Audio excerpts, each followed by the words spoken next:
Our jargon for the day is DRO. Yes, this is when the jargon really goes off the rails, where we've got jargon terms and we're making them into alphabet land at the same time. Okay, so, and this one was requested by a viewer. This is one of the ones that hurts my head. DRO, which stands for Differential Reinforcement of Other Behaviors. Some folks like to refer to this as omission therapy. I like to think of the O as omission therapy because it reminds me what the difference is between DRA and DRO. Don't let it hurt your head. We'll do DRA a different day.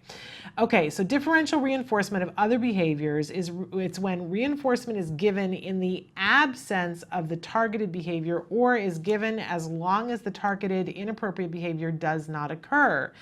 I don't know, it's a crazy sentence. I go, I kind of get it, I don't really get it, I don't really understand it. So let's move on to our working definition, DRO, giving a reward when the behavior isn't happening. If the behavior happens, the reward or access to the reinforcer stops. So there are certain times when you've got a behavior that's happening, and a lot of times it's something that the reinforcement for it is something you can't control. And the example that I always go to is one that Dr. Tarbox has talked about before on the show, a study that he was a part of. There was a child who was harming, a small child, who was harming the family dog because when he did, the dog would yelp, and he didn't understand, you know, the whole idea of the dog was hurting, that the yelp was happening. It was funny to him. So he would continue to hurt the dog. Now, you can't pull the dog aside and say, hey, pal, look, I know you don't want this to happen, so just don't give the reinforcer, right? It would be really hard for that to happen. Same thing with if somebody was doing something to another small child or to a classroom full of people. It's really hard to cut off the supply of the reinforcer because you don't have that much control over it. So instead, what you do is DRO, which is you set up reinforcement for the absence of the behavior. That's that omission. So what they did with the dog was that the child, they started with a very small amount of time. They taught the child how to appropriately pet the dog. The child pets the dog, and they started out just being 5 seconds. The child's petting the dog and no bad behavior is happening. They got a reinforcer. And then they made that period of time longer. So the child's petting the dog for a minute, they get the reinforcer.